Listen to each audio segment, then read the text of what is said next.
আসসালামু আলাইকুম, কেমন আছেন? তো আমরা গত ক্লাসে HTML এর যেটুকু পর্যন্ত দেখেছিলাম সেটা হচ্ছে কমেন্টিং ইন HTML, তারপর ছিল block code, Q tag, abbreviation tag, address tag, cite, video tag, small, superscript, subscript, insert, delete, mark, bold, I, pre tag, P tag, BR tag, HR tag, H one tag. H one থেকে শুরু করে এইচ6 নিয়ে আমরা কথা বলেছিলাম। ঠিক আছে? তো এই ট্যাগগুলো এই পর্যন্ত আমরা এই কয়েকটা ট্যাগের সাথে পরিচিত হয়েছি।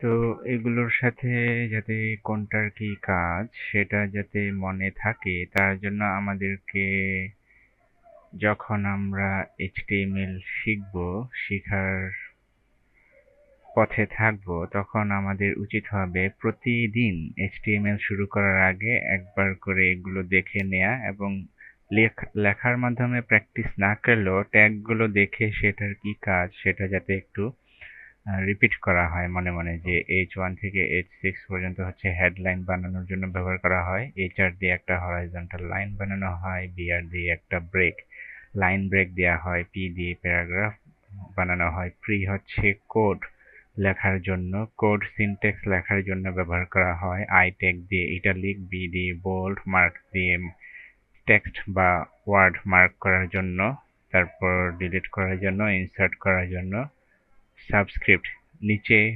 পাওয়ার বসানোর জন্য এবং সুপারস্ক্রিপ্ট উপরে পাওয়ার বসানোর জন্য। তো এইভাবে যখন আমরা নতুন নতুন HTML বা যে কোনো কিছু শিখবো, একবার যখন আমরা প্র্যাকটিস করে ফেলবো, দ্বিতীয়বার অন্য কিছু নতুন কিছু প্র্যাকটিস করার আগে চেষ্টা করব যাতে এগুলো একটু রিভাইজ দিয়ে দিই। ঠিক আছে? এখন যেহেতু এগুলো প্র্যাকটিক্যাল বিষয়, তো প্র্যাকটিক্যালি করতে গেলে দেখা যাবে যে অনেক সময় লেগে যাবে। এই কারণে আপনি শুধু মনে মনে রিভাইজ দিবেন যে কোনটা দিয়ে কি কাজ করা হয়। ঠিক আছে? তাহলে এটা আরো অনেক দিন মনে থাকবে আশা করি। তো আমাদের গত ক্লাস ছিল ডে 7, আজকে শুরু হতে যাচ্ছে ডে 8, ডে 008। ওকে, তো আজকে আমরা অন্য কিছু শিখবো, সেটা কিনা হচ্ছে নতুন নতুন আর কি কি ট্যাগ আছে, তারপর আরো কি কি অ্যাট্রিবিউটস আছে সেগুলোর সাথে। তো কমেন্টিং থেকে যদি আমরা শুরু করি, আমরা কমেন্টিং এ যাই, W3C schools, এখানে এখানে আমাদের HTML, তারপর কমেন্টস এই সেকশনে আমরা ছিলাম। তার সাথে সাথে আমরা যদি এটাকে উইন্ডোজ এবং রাইট এরো বাটন প্রেস করে আমরা রাইট সাইডে নিয়ে আসছি, এইটাকে একটু, হ্যাঁ, এইভাবে রাখি। কন্ট্রোল প্রেস করার মাধ্যমে মাউসের হুইলটাকে যদি আপনি বাইরের দিকে ঘোরান, সামনের দিকে, তাহলে এটা জুম ইন হবে, আর ভিতরের দিকে হাতের তালুর ভিতরের দিকে ঘোরালে এটা জুম আউট হবে। তো আমি কন্ট্রোল আর মাউসের হুইলটা, স্ক্রল বারটা ঘোরানোর মাধ্যমে এই ওয়েবসাইটটাকে ছোট করতেছি, বড় করতেছি। ঠিক আছে? তো আমি 60% রাখতেছি, 67। আচ্ছা, তাহলে এই হলো। আমরা একটু এখানে আমাদের ফোল্ডারে যাই, ফোল্ডারে গিয়ে আমরা নতুন একটা HTML ফাইল ক্রিয়েট করব। তো আমরা গত ক্লাসে দেখেছিলাম যে কন্ট্রোল প্রেস করে এই ফাইলটাকে যদি আমি সিলেক্ট করে ড্র্যাগ করি তাহলে এটার একটা কপি হয়ে যাবে। আমি এখন F2 প্রেস করে রিনেমের প্রসেসটাতে যাচ্ছি, এখানে দিচ্ছি 4 হয়ে গেল। এখন যদি আমি এটাকে রাইট ক্লিক করে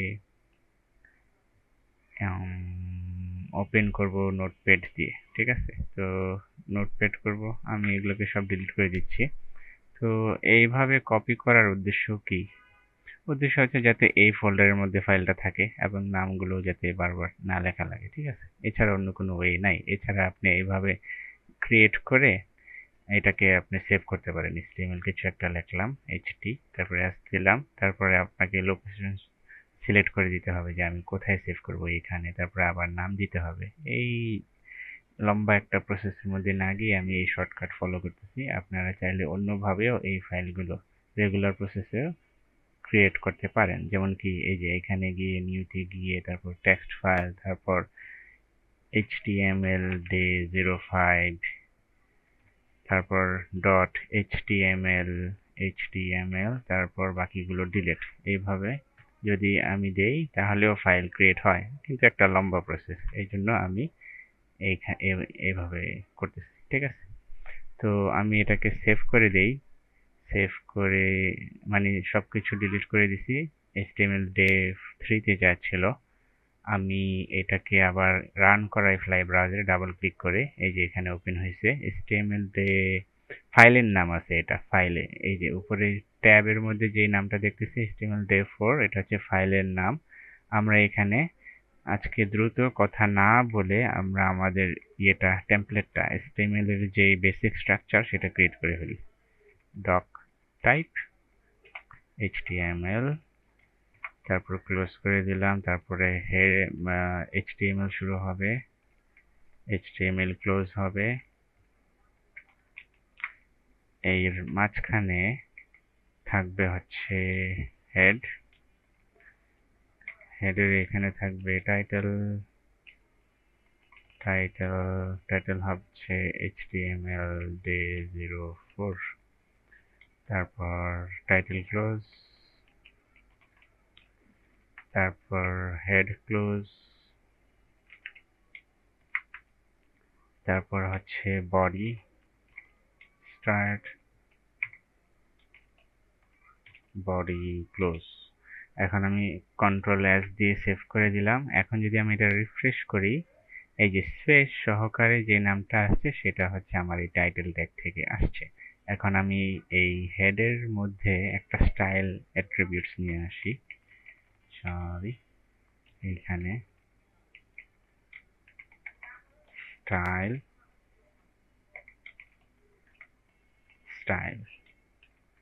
এইখানে আমি বলতেছি বডি। এর ভিতরে আমরা একটু তো দেখেছি না, আমি যদি একটু পিছনে যাই, সরি, day3, আমি একটু দেখে আসি। স্টাইল, আচ্ছা, সরি, আমি যেইভাবে করেছি সেইভাবে না, আমি এই সিস্টেমটা এখনো দেখাই নাই। কোন সিস্টেম? এই যে এই সিস্টেমটা। তো এই সিস্টেমে আমরা পরে যাব। এতদিন যেভাবে শিখে আসতেছিলাম সেটা হচ্ছে এই বডির ভিতরে স্টাইল অ্যাট্রিবিউটস অ্যাড করব আমরা। এটা হচ্ছে একটা অ্যাট্রিবিউটস, এটার ভিতরে ভ্যালু থাকবে।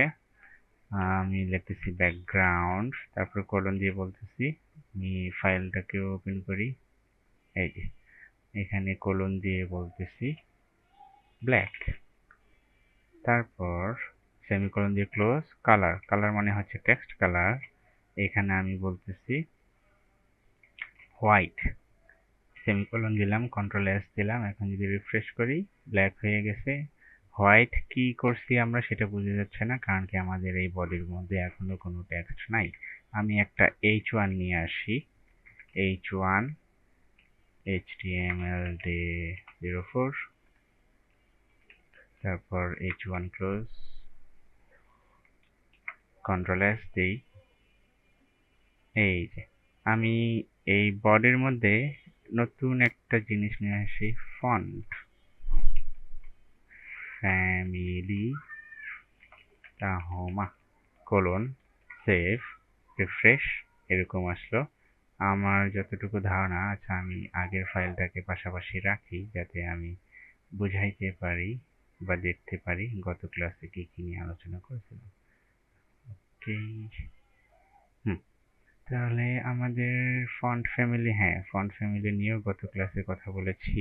তো এটা তাহলে নতুন কোনো বিষয় না। আচ্ছা, তো day4 হয়ে গেল। এখন আমি যদি বলি এইখানে একটা অ্যাট্রিবিউট দেব, style equal to double quotation, তারপর বলতেছি text align centre, Ctrl+S, refresh, centre. খুব সুন্দর, সেন্টার হয়ে গেছে। এটাকেও আমরা চাইলে ব্যাকগ্রাউন্ড দিতে পারবো। তো ব্যাকগ্রাউন্ড আমরা যদি সেমিকোলন দিয়ে দেই, ব্যাকগ্রাউন্ড কোলন আমি দিলাম হচ্ছে বার্লি উড নামে একটা কালার আছে, এইটা যদি দেই সেমিকোলন, দেখি কি আসে। এই যে বার্লি উড, এইগুলো, এই কালারগুলোর নাম আমরা প্র্যাকটিস করতে করতে মুখস্থ হয়ে যাবে। এছাড়াও আরো বিভিন্নভাবে কালার দেওয়ার ব্যবস্থা আমরা দেখব, ঠিক আছে। তো আমি একটু পর্যন্ত ছিল, তাহলে কমেন্টিং করা দেখছিলাম গত ক্লাসে। তাহলে কমেন্টিং, এটা হচ্ছে ব্যাক বডি, বডিটাকে আমরা আর একটু এই পাশে নিয়ে যাই, সরি এই পাশে, এই HTML নিচে রাখি, ঠিক আছে। তাহলে এই হচ্ছে আমাদের অবস্থা। আমরা এখানে বডি নিয়েছি, h1 নিয়েছি, কালার চেঞ্জ করেছি। এখন আমি একটু আমাদের ইতে যাই, কমেন্টস এর পর কালার্স। ওকে, তো আমরা কালার্স নিয়ে কথা বলি। আমরা সিরিয়ালি যাই, এখান থেকে এখানে গিয়ে তারপর হচ্ছে নেক্সটে যাই। তো নেক্সটে গিয়ে বলতেছে HTML কালার্স। তো HTML কালার্স এর জন্য আমরা এই পর্যন্ত যেভাবে ব্যবহার করে আসছি, যে কালারের সরাসরি নামটা দিয়ে দিতেছি। এখানে আমরা হোয়াইট দিছি, এখানে ব্ল্যাক, এখানে বার্লিউড। তো এরকম করে যেসব কালারের এক্সাক্ট নাম আছে এবং HTML সাপোর্ট করে ওই নামগুলো আমরা এখানে দিতে পারবো, ঠিক আছে। তো এখানে বলতেছে এইখানে যে 140টা নাম ওদের এই লাইব্রেরিতে বা সিস্টেমে আছে, যেগুলো আপনি যদি লেখেন তাহলে সে মানে HTML অথবা ব্রাউজারটা ওইটাকে রিকগনাইজ করতে পারবে।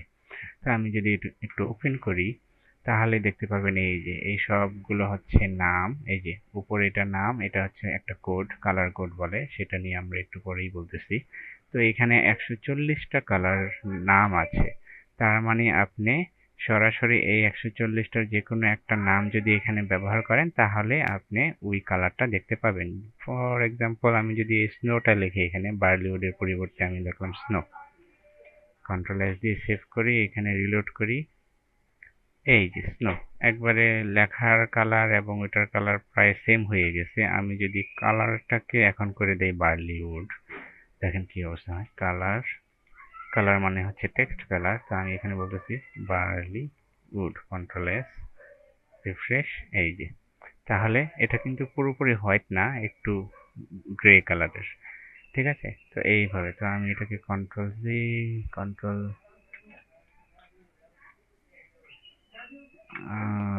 জেড দিয়ে আবার আনডু করলাম, যাতে করে আমার এটা আগের মতো চলে যায়। ওকে, তো এইভাবে 140টা এখানে সেট করা আছে। হ্যাঁ, তো এই তো গেল কালার, আমরা কালার নেম মেনশন করে অ্যাপ্লাই করতে পারবো, ঠিক আছে, খুবই ভালো। তারপর আর কি আছে? তো HTML colors are specified with predefined color names, এই যে 140টা predefined colors, or with RGB, hex, HSL, RGBA or HSLA values। হ্যাঁ, এই এই সবগুলো হচ্ছে নাম্বার দিয়ে রিপ্রেজেন্ট করা হয়, এক একটা নাম্বার। RGBর ফুল ফর্ম হচ্ছে রেড, গ্রিন, ব্লু। হেক্স হচ্ছে হেক্সাডেসিমাল, HSL হচ্ছে H দিয়ে হিউ, S দিয়ে স্যাচুরেশন, L দিয়ে লাইট, ঠিক আছে। RGB, তারপর এই যে RGB এবং RGBA, এখানে রেড, গ্রিন, ব্লু, আর A দিয়ে হচ্ছে আলফা, এবং HSL হচ্ছে AHSL আর A দিয়ে আলফা, ঠিক আছে। হেক্সের সাথেও আবার একটা A বসে অনেক জায়গায়, তো ওইটা হচ্ছে আলফা, A দিয়ে আলফা। তো কোনটার কাজ কি?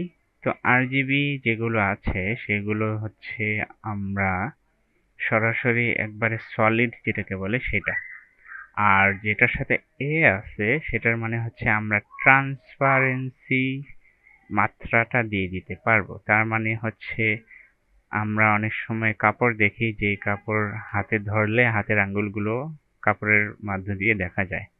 অথবা গ্লাসের কথা যদি চিন্তা করি, মনে করেন একটা ব্লু গ্লাস, আয়না। ব্লু গ্লাস মানে রঙিন একটা গ্লাস আপনি ধরে রাখছেন, কাঁচ যেটাকে আমরা বলতেছি। তো ওই রঙিন ব্লু গ্লাসটা যদি আপনি হাতে নেন, তাহলে খুব সম্ভবত আপনি, যদি এটা একেবারে সলিড কালার না হয়, আপনি আপনার হাতটাও গ্লাসের মধ্য দিয়ে দেখতে পারবেন। তো ওই পিছনের জিনিস, পিছনে কি আছে সেটা দেখতে পাওয়াটাকে বলা হচ্ছে ট্রান্সপারেন্সি। এই ট্রান্সপারেন্সিকে আরো বিভিন্ন নামে ডাকা হয়। একটা হচ্ছে অপাসিটি, কালার ট্রান্সপারেন্সি, বানানটা মনে নাই, পরে দেখে নেব। এই যে রাইট ক্লিক করে ট্রান্সপারেন্সি, ওকে ট্রান্সপারেন্সি, এটাকে বলা হচ্ছে, আবার বলে অপাসিটি। আর এখানে এ, এই যে এই এটাকে রিপ্রেজেন্ট করতেছে আলফা। আলফা তাহলে অপাসিটি বলেন, ট্রান্সপারেন্সি বলেন, আলফা বলেন, সবগুলোর মিনিং একটাই, যে স্বচ্ছতা। একটা জিনিস ভেদ করে আমরা বা এর পিছনের জিনিস দেখতে পাওয়ার যে বৈশিষ্ট্য, এই বৈশিষ্ট্যগুলো এই তিনটা সিস্টেম বা প্রপার্টি দিয়ে আমরা আনতে পারি। তো কালারের মধ্যে আরজিবি কালার হচ্ছে রেড, গ্রিন আর হচ্ছে ব্লু। এই তিনটাকে বলা হয় মৌলিক কালার। আমরা যত ধরনের কালারই দেখি, এই তিনটা কালারের বিভিন্ন অনুপাত মিলে ওই কালারগুলো তৈরি করা হয়। তো কম্পিউটারে আমরা আরজিবি ভ্যালু এই সিরিয়ালে, প্রথম ভ্যালুটা হবে রেড, তারপরেরটা গ্রিন, তারপরে ব্লু, এই সিরিয়ালে আমরা যদি লিখি তাহলে এরকম হয় যে 255, 255, 255, শূন্য থেকে শুরু করে 255 পর্যন্ত ভ্যালু আমরা দিতে পারি। এবং তিনটাকে আলাদা করার জন্য মাঝখানে আমরা কমা ব্যবহার করব। এইভাবে বিভিন্ন ধরনের ভ্যালু বসানোর মাধ্যমে আমরা কালার দিতে পারি আরজিবিতে। ঠিক আছে, তাহলে চলেন আমরা একটু দেখে নিই আরজিবিতে এই তিনটা নাম্বার বসানোর মাধ্যমে আমরা কিভাবে কালারটাকে দিব।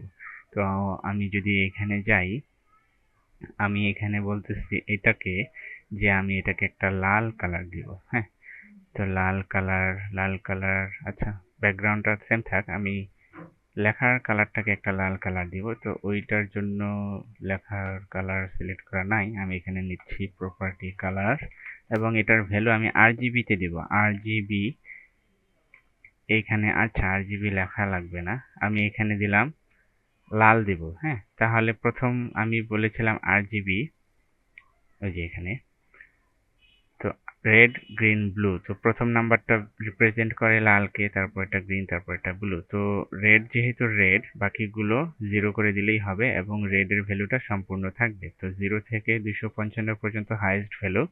তো প্রথম ভ্যালুটাকে আমরা করে দিব 255, বাকিগুলো 0। তাহলে আমাদের লাল রংটা শো করবে। কারণ কি আমাদের এখানে তিনটা রঙের মধ্যে আমার মাত্র লাগতেছে লালটা, তার মানে বাকি দুইটাকে না রাখলেও চলে, এই জন্য আমরা বাকি দুইটা ঘরের মধ্যে 0 রাখবো। ওকে, তাহলে আমি এখানে বলতেছি 255,0,0। এখন যদি আমি সেভ করি, দেখি কি অবস্থা হয়। হয় নাই, তার মানে এখানে আমাকে একটা আরজিবি দিতে হবে। আরজিবি, কন্ট্রোল-S, এই যে লাল হয়ে গেছে। হ্যাঁ, তো আমি আরজিবি লিখে ব্র্যাকেটের ভিতরে আরজিবির ভ্যালু লাল, সবুজ, নীল, কোনটার ভ্যালু কোনটা ওইটা যদি দেই তাহলে এরকম হয়ে যাবে। এখন যদি আমি এখানে 100 দেই, দেখেন কি পরিবর্তন আছে। সেভ করলাম, রিফ্রেশ দিলাম, একটু অন্যরকম হয়ে গেছে, ফ্যাকাশে টমেটো। এখানেও 100 দেই, সেভ করি, রিফ্রেশ করি, সেভ কি হয়েছে, চেঞ্জ হচ্ছে না কেন? আচ্ছা, এখানে 255 দিয়ে দেখি, কন্ট্রোল-S, এই যে অন্যরকম দেখাচ্ছে। ঠিক আছে, আবার এখানে 255 দিলে পুরোটা সাদা হয়ে যাবে, কারণ কি সবগুলো কালার যদি সেম অনুপাতে মেশানো হয় তাহলে সাদা। আমি যদি কালো করতে চাই আরজিবি ভ্যালুতে, তাহলে 0, সবগুলো 0, এই সবগুলোর ভ্যালু 0 করে দেব, মানে কালার নাই, এই যে কালো। এখন যদি আমি গ্রে করতে চাই হালকা, তাহলে মনে করেন সবগুলোকে 100 দিয়ে দিলাম, এটা 1000 হবে না, এটা কন্ট্রোল-S, এই যে হালকা একটু কমে গেছে। এখন আমি আরো মাত্রাটা বাড়াইতে চাই, এভাবে যত খুশি তত, যেভাবে ইচ্ছা ওইভাবে, কিন্তু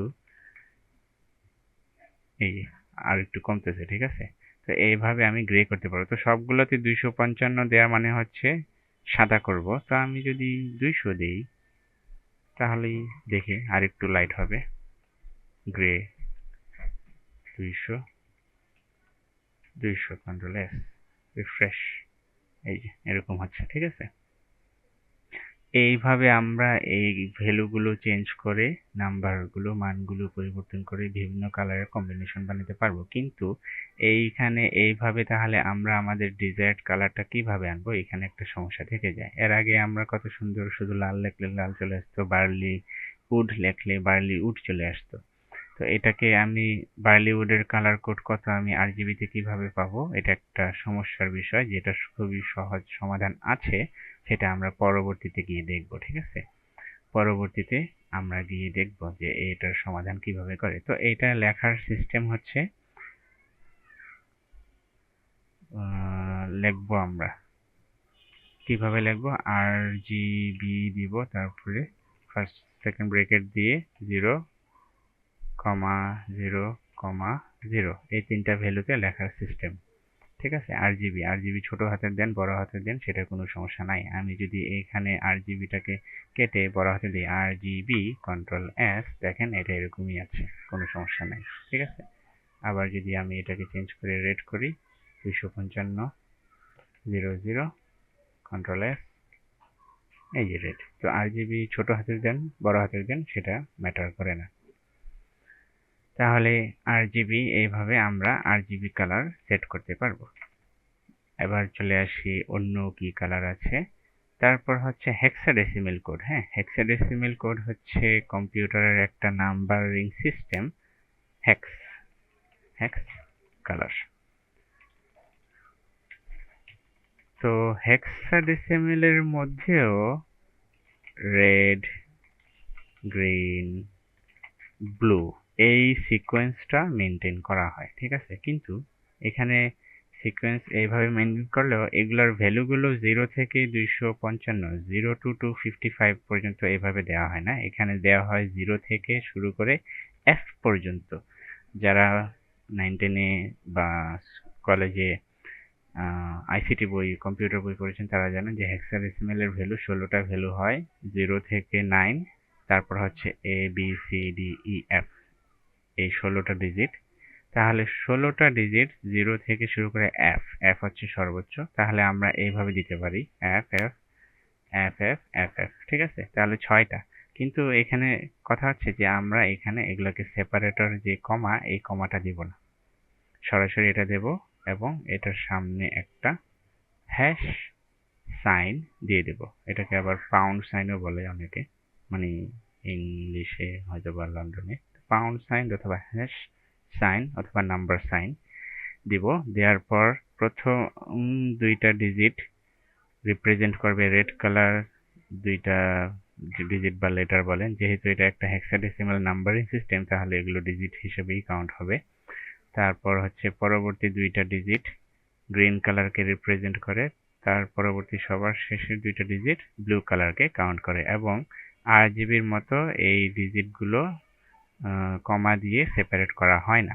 ঠিক আছে, লেখার সিস্টেম কি হচ্ছে, আমরা হেক্স না লিখে শুধু শুধু হ্যাশ দিয়ে F F F F F F এভাবে যদি দিয়ে দেই, তো এখানে ছিল 255 হাইয়েস্ট নাম্বার, তো এখানে হচ্ছে এফ হাইয়েস্ট নাম্বার।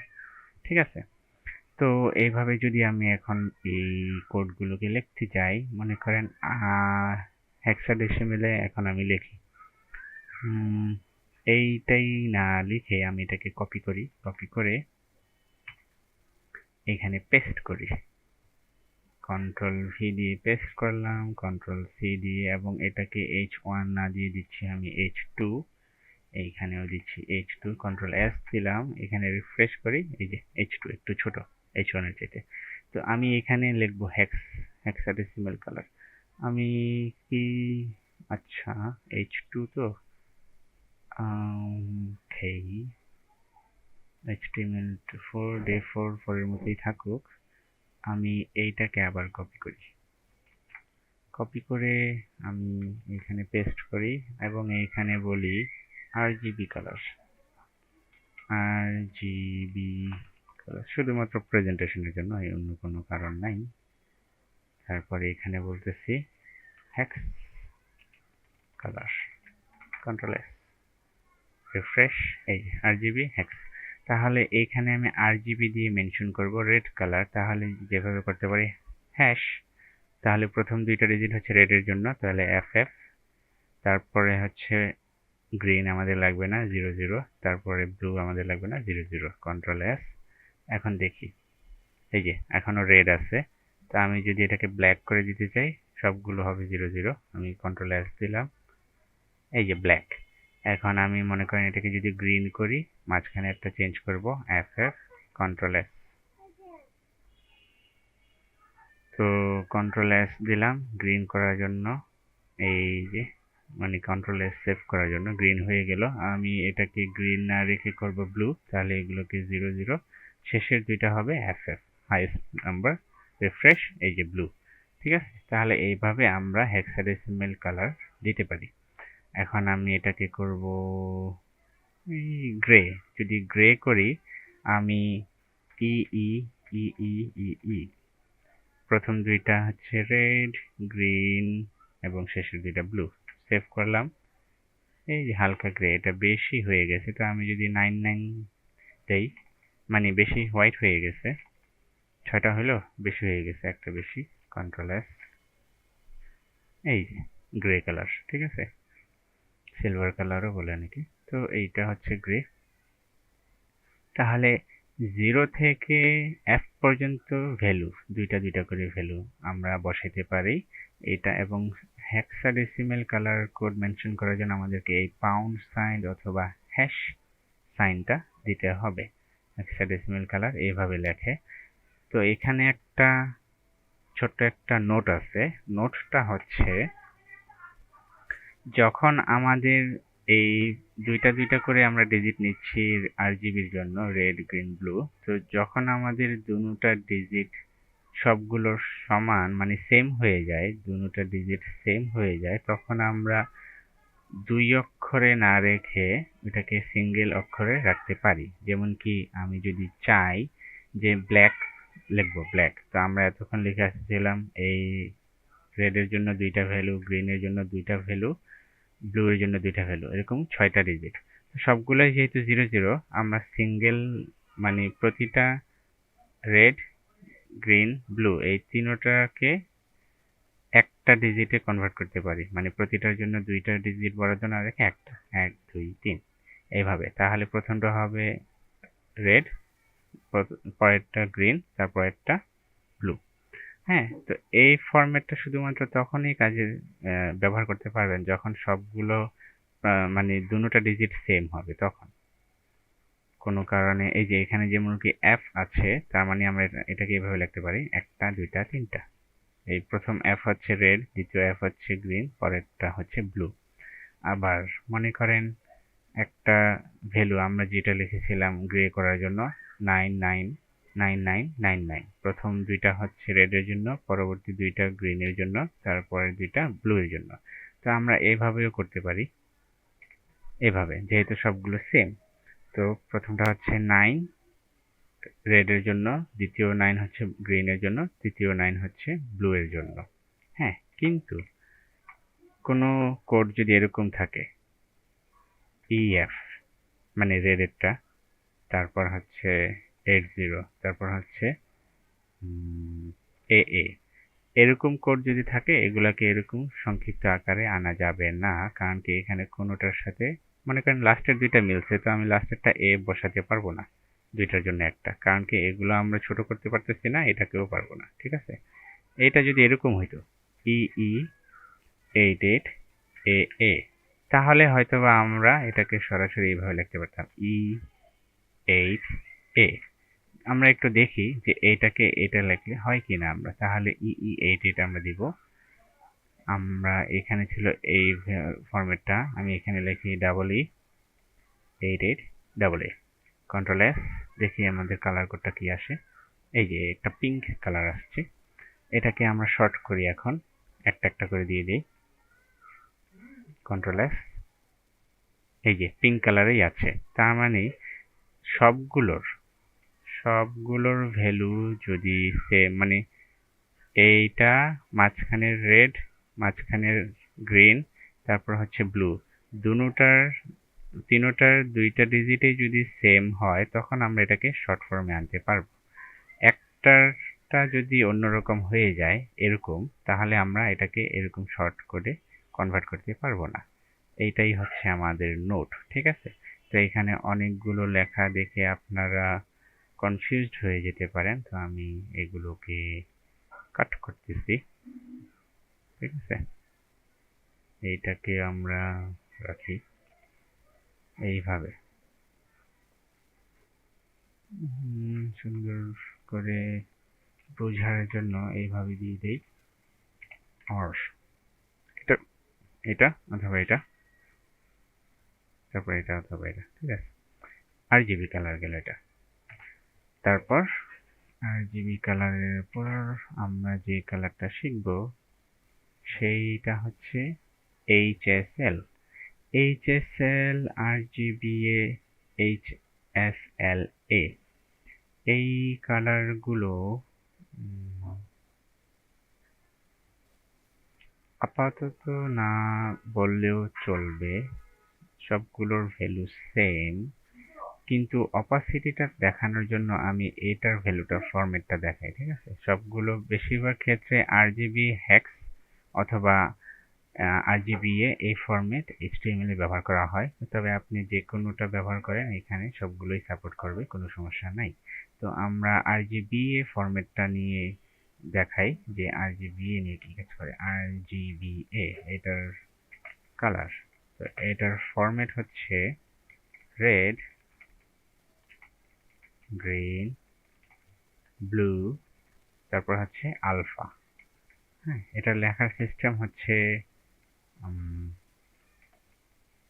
কমার ভিতরেই, মানে সেকেন্ড ব্র্যাকেটের ভিতরেই হবে, সরি ফার্স্ট ব্র্যাকেট। এখানে লিখতে হবে RGBA লিখে এখানে ভ্যালুগুলো দিতে হবে। তো প্রথম যেই ভ্যালু, এই ফরম্যাটটা সেম থাকবে এরকম, হ্যাঁ, যেটা কিনা হচ্ছে 255,255,255, এবং চতুর্থ নাম্বার ভ্যালুটা হবে 0 থেকে 1, মানে হয় 0, না হয় 1, না হয় এর মাঝামাঝি, 0.5ও দিতে পারেন, 58, ঠিক আছে? এরকম। তো শেষের যে ডিজিট মানে আলফার যে ভ্যালুটা হবে সেটা হবে 0 থেকে 1 পর্যন্ত, এর মাঝামাঝি কোনো একটা ভ্যালু, হয় 0, না হয় 1, না হয় এর মাঝামাঝি কোনো একটা। তো 0 হচ্ছে অপাসিটি, ট্রান্সপারেন্সি একবারে 100% ট্রান্সপারেন্সি, তার মানে বাতাসের মতো, বাতাস আমাদের মধ্যে অবস্থান করতেছে কিন্তু আমরা বাতাসকে দেখতে পারি না। আর 1 থাকা মানে হচ্ছে ট্রান্সপারেন্সি নাই, যেমন কি সলিড পেপারের মধ্য দিয়ে, পেপার যদি অনেক বেশি পুরুত্ব হয় আমরা দেখতে পারি না তার পিছনে কি আছে, ওরকম আর কি। তো 1 থাকা মানে হচ্ছে ট্রান্সপারেন্সি নাই, 0 থাকা মানে হচ্ছে 100% ট্রান্সপারেন্সি, এর মাঝামাঝি 1 থেকে 0 পর্যন্ত, এর মাঝামাঝি তাতে ওইরকম ভাবে ট্রান্সপারেন্সি শো করে। তো আমরা দেখব এটা কিভাবে কাজ করে। আমরা যদি এখানে যাই, এইটাকে কপি করে আমরা নিচে বলতেছি RGBA কালার, RGBA কালার। তো ভালো হতো যদি আমরা এখানে ফুল ফর্মগুলো দিয়ে দিতাম। এটা সেভ করে নেই, কন্ট্রোল এস, এই এটা সেভ করি নাই, এটাকে সেভ করতে হবে।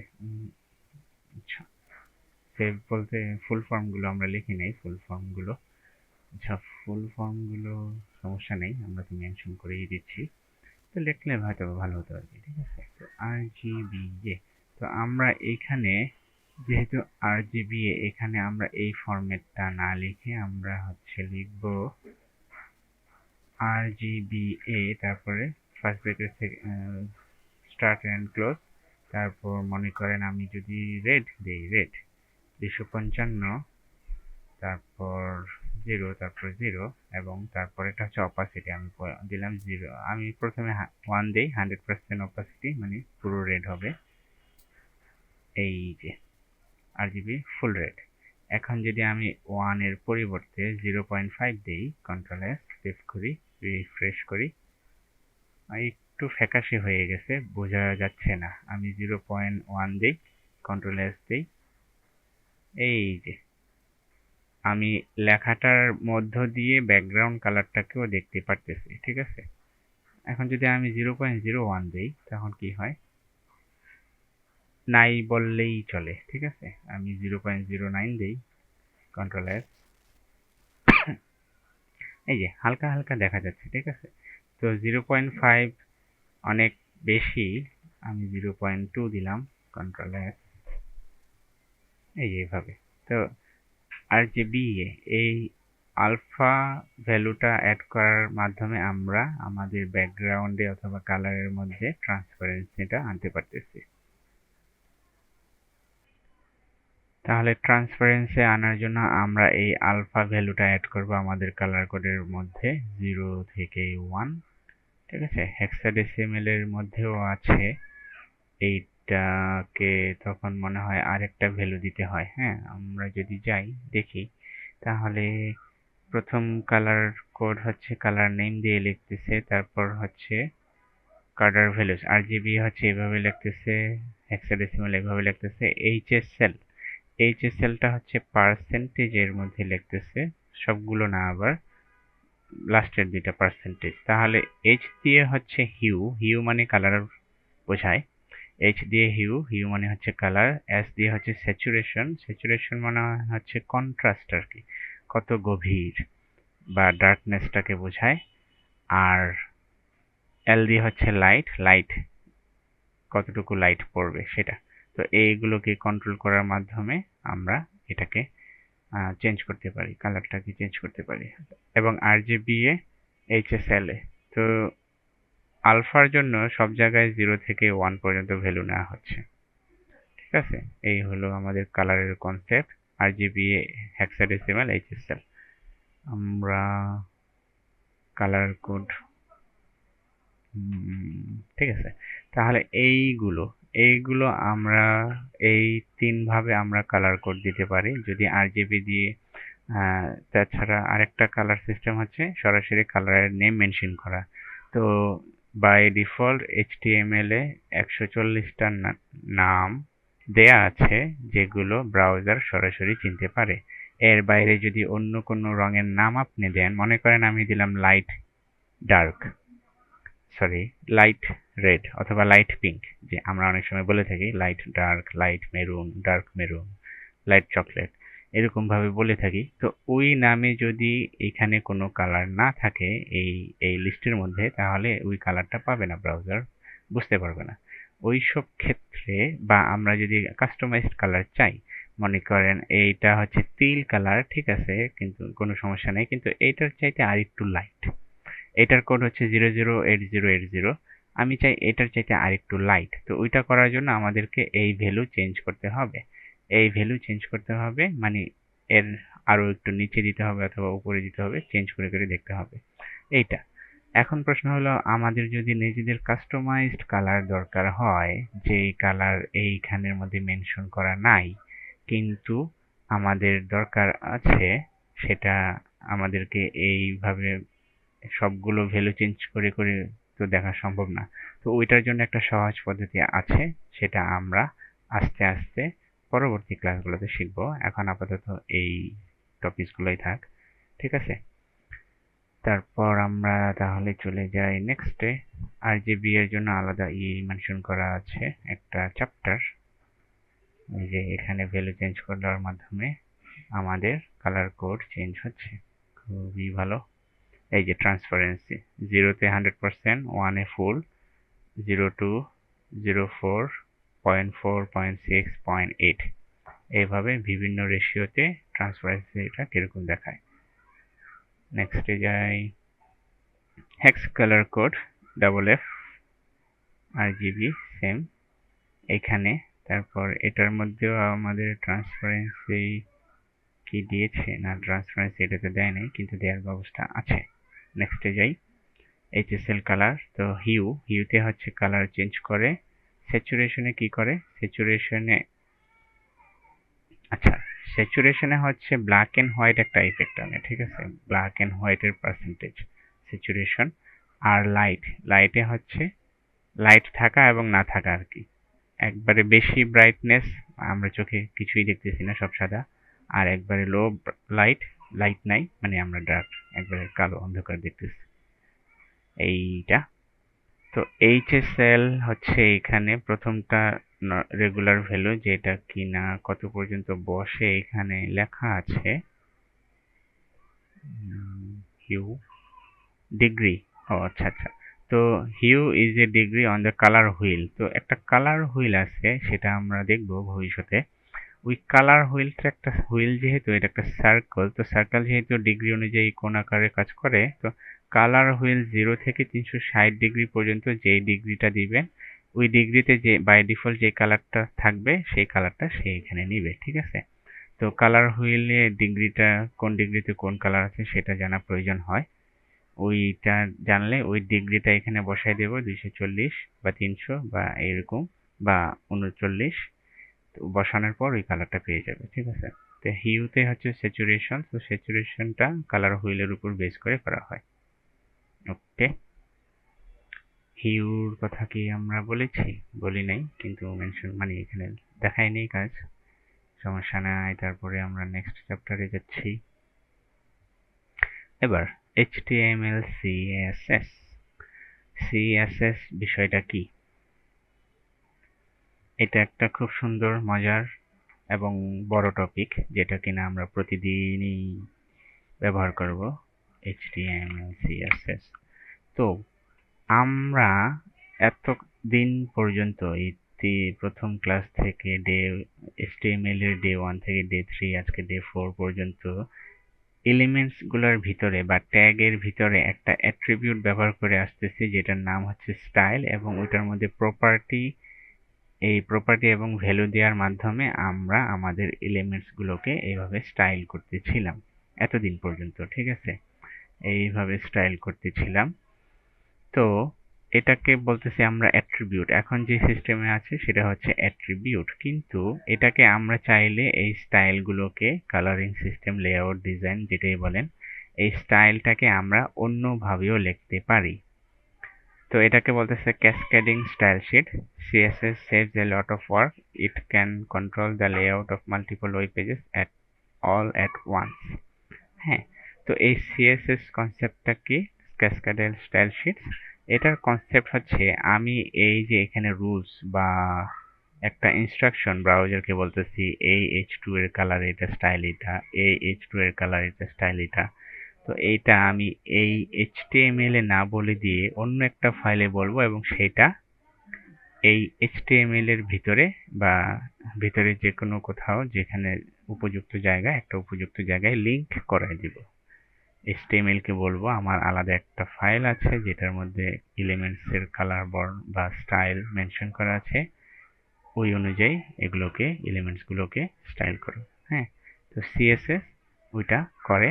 তো এখন দেখেন, আমরা যদি এই সবগুলো স্টাইলকে আলাদা একটা ফাইলে রাখি, তাহলে আমাদের 10টা যদি HTML ফাইল থাকে, 10টা HTML ফাইলে ওই সেম CSS ফাইলটা, মানে স্টাইল ফাইলটা যদি আমরা কানেক্ট করি, তাহলে সেম স্টাইল ফাইল থেকে আমাদের 10টা HTML ফাইল স্টাইলগুলো পাবে, তাই না?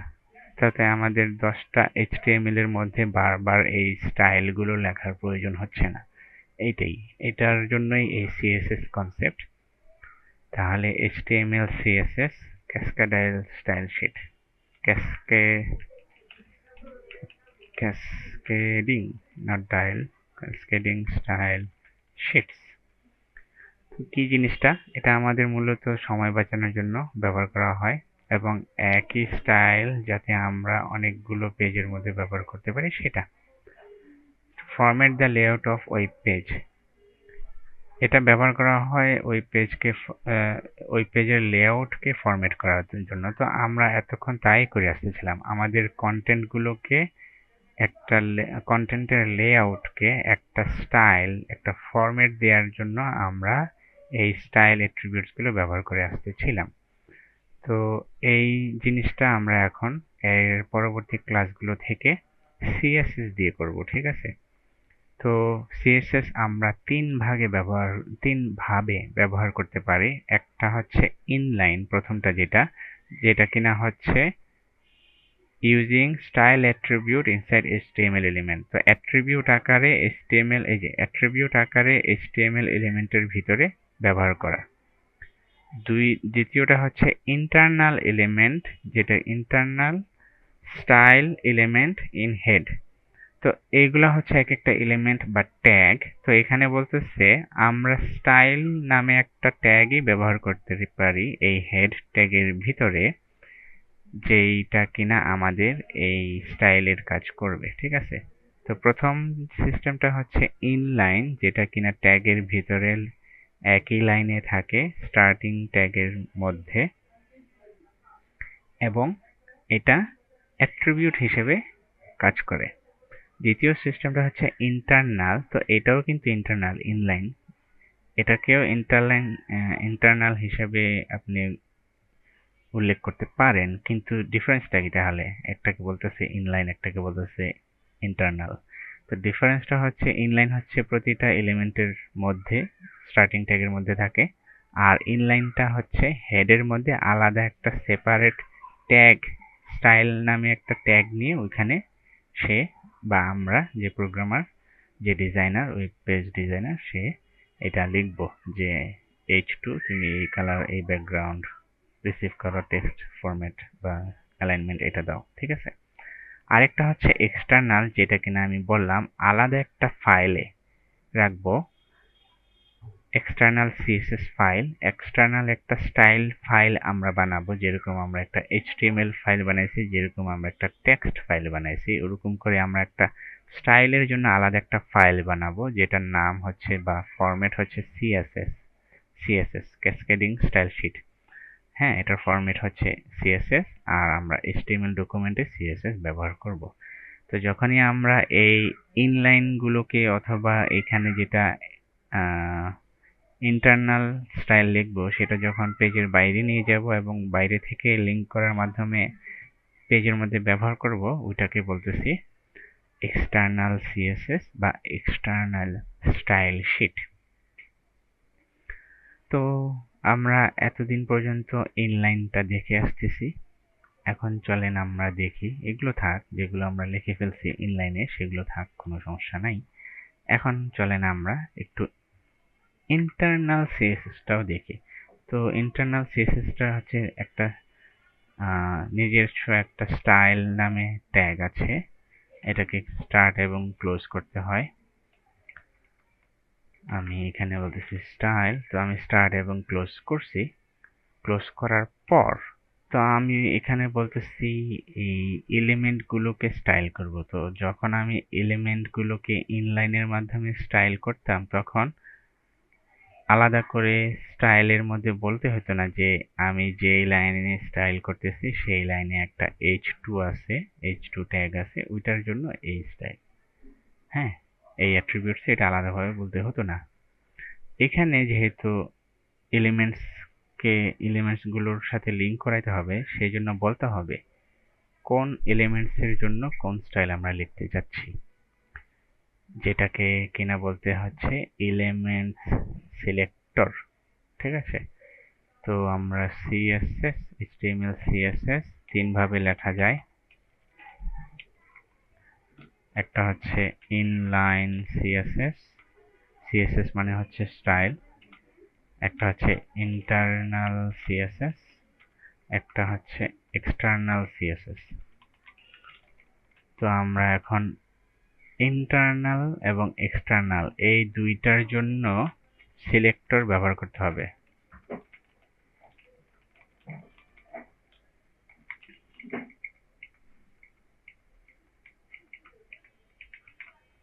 কপি পেস্ট, এই দুইটার জন্য সিলেক্টর ব্যবহার করতে হবে, না হলে আমরা বুঝবো কিভাবে যে এখানে যে স্টাইলটা লাগবে সেটা কোন এলিমেন্ট রিসিভ করবে। ঠিক আছে?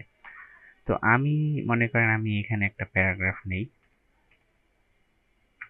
পি ট্যাগ, এখানে পি ট্যাগ নেব, তারপর পি ট্যাগ ক্লোজ করি। এখানে আমি বলতেছি this we are working on HTML. This is day 4. Today we have learned about HTML color concept. Now we are learning about CSS styling. Okay, তো আমি একটা প্যারাগ্রাফ এখানে লিখে ফেলছি, কন্ট্রোল এস দিলাম, এখানে যাই, এখানে যদি রিফ্রেশ করি কিছুই আমরা দেখতে পারবো না। দেখতে পারতেছি, কারণ কি আমরা বডির মধ্যে স্টাইলের মধ্যে বলতেছি কালার হোয়াইট, এই জন্য। যদি এই জিনিসটা না দেয়া থাকতো, control Z, control S, refresh, কিছুই দেখতে পারতেছি না। কারণ কিন্তু লেখা কিন্তু আছে, এই যে আমি যদি সিলেক্ট করি লেখা আমি দেখতে পারতেছি, কিন্তু আনসিলেক্টেড অবস্থায় কোনো কিছু নাই। এবং এর উপরে যদি আমি কার্সরটা নিয়ে যাই তাহলে এখানে লেখার সিস্টেম একটা, এডিটের একটা সিস্টেম বা সিলেকশনের একটা সিস্টেম চলে আসতেছে, যেখানে যার মাধ্যমে আমি বুঝতে পারতেছি যে এখানে কিছু আছে। তো এটা কেন? কারণ কি বাই ডিফল্ট HTML এর কালার থাকে, মানে টেক্সট কালার থাকে ব্ল্যাক এবং ব্যাকগ্রাউন্ড কালার থাকে হোয়াইট। তো আমরা এটাকে উল্টায় ফেলাইছি, যে ব্যাকগ্রাউন্ড কালার দিয়ে দিছি ব্ল্যাক, কিন্তু ফন্ট কালারকে কোনো মেনশন না করার কারণে এটা ব্ল্যাকই রয়ে গেছে, যার কারণে আমরা দেখতে পাচ্ছি না। তো এইখানে হোয়াইট করতে হবে। তো চলেন আমরা এই হোয়াইটটা আমরা এইখানে না করে এইখানে করি। তো আমি এখানে বলতেছি, আচ্ছা এই সবগুলোকে আমি কাটি, বডির জন্য যে ইয়েটা স্টাইলটা সেটা আমরা এখানে করব না। কন্ট্রোল এস, রিফ্রেশ, এরকম থাকবে।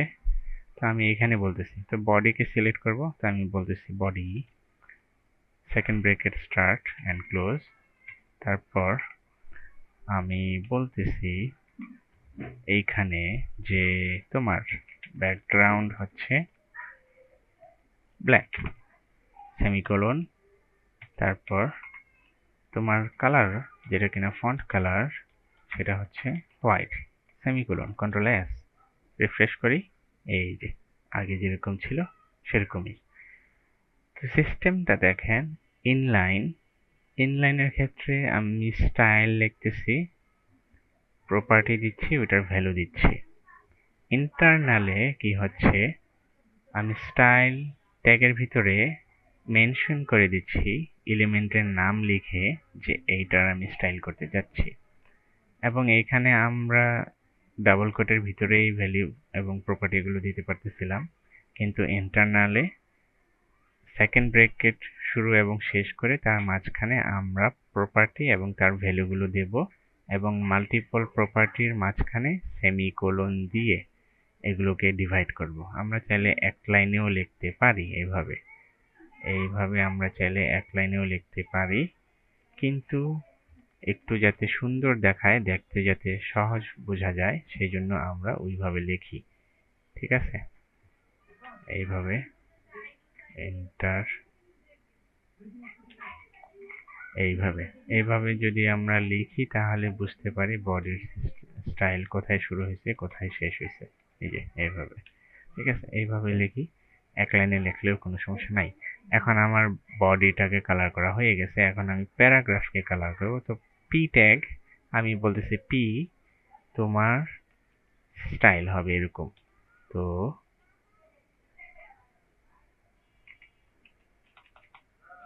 এই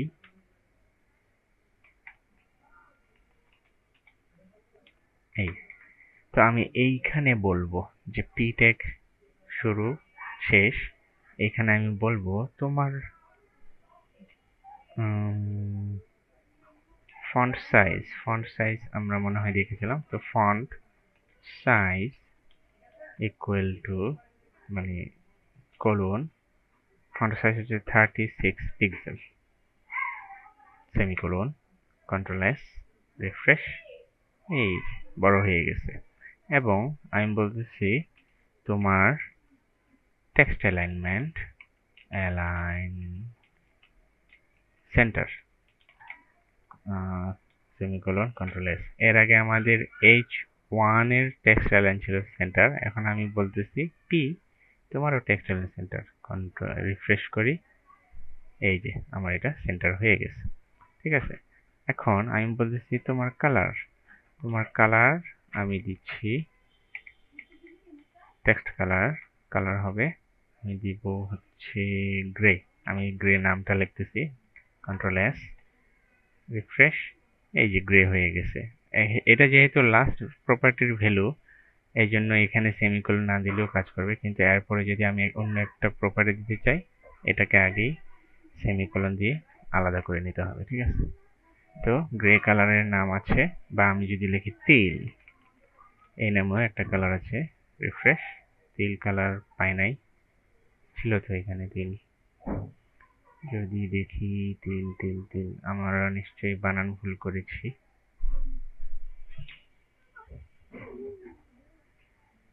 তিল তিল তিল, এই যে তিল এ, তাহলে এ, কন্ট্রোল এস।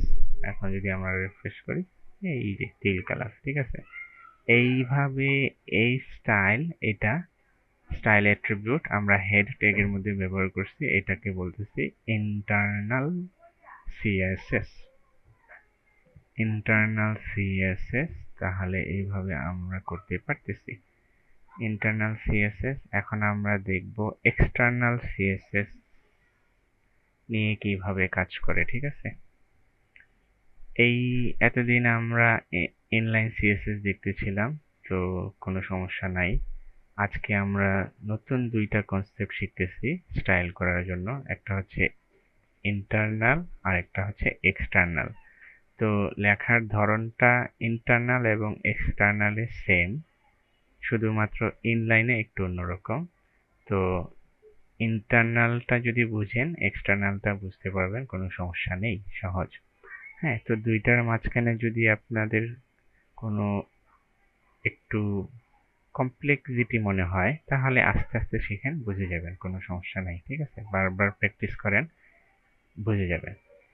এখন আমি মনে করেন আমি এইটাকে এখানে দিব না, কাট করে দিলাম, হেডের মধ্যে আমি কিছুই রাখতেছি না। এখানে কন্ট্রোল এস, তা আমি যদি রিফ্রেশ করি, আমার সব ডিজাইন চলে গেছে। যেগুলো ইনলাইনে ছিল স্টাইল, সেগুলো আছে, বাকিগুলো নাই। এখন আমি কি করব, আমি এটা এখানেই থাক, আমি এখানে যাই, এখানে গিয়ে আমি একটা ফোল্ডার ক্রিয়েট করি, ফোল্ডারের নাম দেই সিএসএস, এবং এখানে একটা ফাইল, আচ্ছা ফোল্ডার পরে, ফোল্ডার আগেই আমরা কমপ্লেক্স না করি।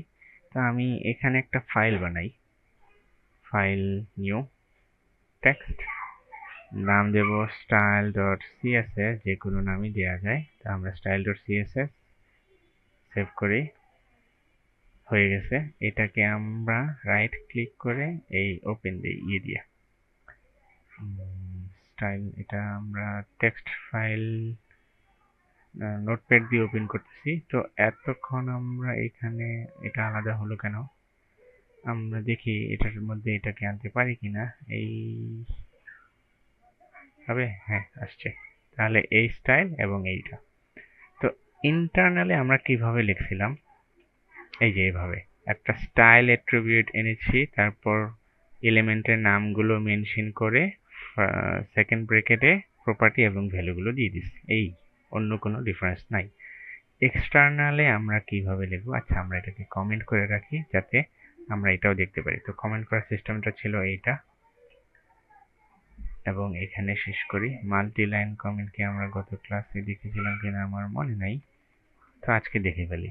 তো এখন দেখেন আমার এই টেক্সট কিন্তু আছে, ইন্টারনাল স্টাইল আছে, আমি ডিলিট করি নাই, কন্ট্রোল এস দিলাম, কিন্তু এটা কমেন্ট সিস্টেমে রাখার কারণে এটা আমার ব্রাউজার রিড করবে না।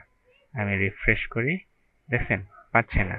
কিন্তু আমি যদি এই কমেন্ট সেকশনটাকে, কমেন্ট সিনট্যাক্স বা স্টাইল বা মার্ক গুলোকে সরিয়ে এস দেই, রিফ্রেশ করি, কালার এবং স্টাইল পেয়ে গেছে। তো আমি চাচ্ছি যে এই ফাইল থেকে এইটুকু অংশ ইন্টারনাল সিএসএস এটা যাতে না পাক, তো আমি ডিলিট না করে সরাসরি কমেন্ট করে রাখছি, যাতে করে পরবর্তীতে লাগলে আমি আবার এটাকে অ্যাক্সেস করতে পারি, ঠিক আছে? তো আমি এখানে সেভ করে রাখলাম। কমেন্টিং আমরা দেখেছিলাম, মাল্টি ট্যাগ কমেন্ট আমরা দেখেছি কিনা সেটা আমি শিওর না। তো মাল্টি ট্যাগ কমেন্ট আর কিছুই না, এর আগে আমরা যেইভাবে কমেন্ট করা শিখেছিলাম সেটা ছিল এইভাবে, ড্যাশ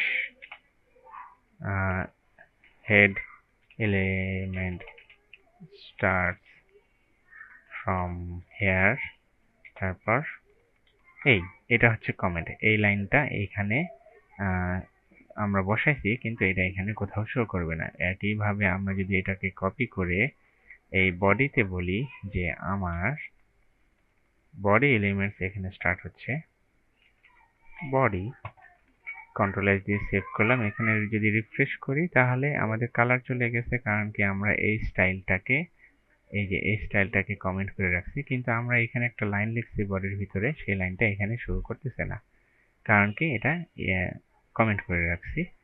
তো ওরকম ভাবে এই সিনট্যাক্সটা যদি আমরা সবার শেষে দিয়ে দিই, মাল্টি লাইনে এই কোড ব্লকের শুরুতে এটা দিচ্ছি, এই শেষে এটা দিচ্ছি, তাহলে মাল্টি লাইন কমেন্ট হয়ে যাচ্ছে। ঠিক আছে, তো আমি কমেন্ট করে রাখছি।